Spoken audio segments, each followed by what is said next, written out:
ओम श्री गणेशाय नमः। बड़ों को प्रणाम और छोटों को प्यार।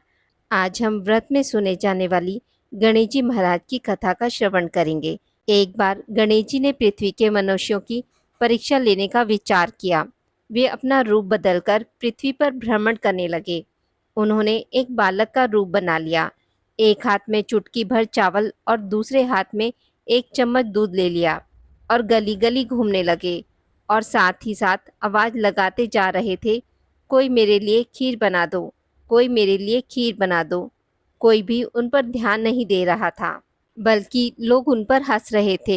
वे लगातार एक गांव के बाद दूसरे गांव इसी तरह चक्कर लगाते हुए पुकारते रहे, पर कोई खीर बनाने के लिए तैयार नहीं था। सुबह से शाम हो गई। गणेश जी लगातार घूमते रहे। एक बुढ़िया माई शाम के वक्त अपनी झोपड़ी के बाहर बैठी थी। तभी गणेश जी वहां से पुकारते हुए निकले, कोई मेरे लिए खीर बना दो। बुढ़िया कोमल हृदय वाली स्त्री थी। उसने कहा, बेटा मैं तेरी खीर बना देती हूँ। गणेश जी ने कहा, माई अपने घर में से दूध और चावल के लिए बर्तन ले आओ। बुढ़िया माई एक कटोरी लेकर झोपड़ी से बाहर आई तो गणेश जी ने कहा, अपने घर का सबसे बड़ा बर्तन लेकर आओ। बुढ़िया माई को थोड़ी झुंझलाहट हुई, पर उसने कहा, चलो बच्चे का मन रख लेती हूँ, और अंदर जाकर अपने घर का सबसे बड़ा पतीला लेकर बाहर आई। गणेश जी ने चम्मच से दूध पतीले में उड़ेलना शुरू किया। तब बुढ़िया माई के आश्चर्य की सीमा न रही जब उसने देखा दूध से पतीला भर गया है। एक के बाद एक बर्तन झोपड़ी से बाहर लाती गई और उसमें गणेश जी दूध भरते चले गए। इस तरह घर के सारे बर्तन दूध से लबालब भर गए। गणेश जी ने बुढ़िया माई से कहा, मैं स्नान करके आता हूँ, तब तक तुम खीर बना लो, मैं वापस आकर खाऊंगा। बुढ़िया माई ने पूछा, मैं इतनी सारी खीर का क्या करूंगी? इस पर गणपति जी बोले, सारे गांव को दावत दे दो। बुढ़िया ने बड़े प्यार से मन लगाकर खीर बनाई। खीर की भीनी भीनी मीठी मीठी खुशबू चारों दिशाओं में फैल गई। खीर बनने के बाद वह हर घर जाकर खीर खाने का न्योता देने लगी। लोग उस पर हंस रहे थे। बुढ़िया के घर में खाने को दाना नहीं है और यह सारे गांव को खीर खाने की दावत दे रही है। लोगों को कुतूहल हुआ और खीर की खुशबू से लोग खींचे चले आए। लो सारा गांव बुढ़िया के घर में इकट्ठा हो गया। जब बुढ़िया की बहू को दावत की बात पता चली, तब वह भी वहां सबसे पहले पहुंच गई। उसने खीर से भरे पतीले को जब देखा तो उसके मुंह में से पानी आ गया। उसे बड़ी जोर से भूख लगी थी।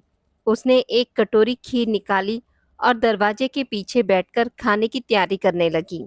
इसी बीच एक छींटा गिर गया और गणपति जी को भोग लग गया और वो प्रसन्न हो गए। अब पूरे गांव को खाने की दावत देकर बुढ़िया माई अपने घर आई तो उसने देखा बालक वापस आ गया था। बुढ़िया ने कहा, बेटा खीर तैयार है, भोग लगा लो। गणपति जी बोले, माँ भोग तो लगा चुका हूँ, मेरा पेट पूरी तरह से भर चुका है, मैं तृप्त हूँ। अब तू खा, अपने परिवार और गांव वालों को खिला। बुढ़िया माई ने कहा, यह तो बहुत ज्यादा है, सबका पेट भर जाएगा, इसके बाद भी यह बच जाएगी, उस बची खीर का मैं क्या करूँगी? इस पर गणेश जी बोले, उस बची खीर को रात में अपने घर के चारों कोनों में रख देना। और बुढ़िया माई ने ऐसा ही किया। जब सारा गांव जी भरकर खा चुका, तब भी ढेर सारी खीर बच गई। उसने खीर से भरे पात्रों को अपने घर के चारों कोनों में रख दिया। सुबह उठकर उसने क्या देखा? पतीले में खीर के स्थान पर हीरे जवाहरात और मोती भर गए हैं। वह बहुत खुश हुई। उसकी सारी दरिद्रता दूर हो गई। वह आराम से रहने लगी। उसने गणपति जी का एक भव्य मंदिर बनवाया और साथ में एक बड़ा सा तालाब भी खुदवाया।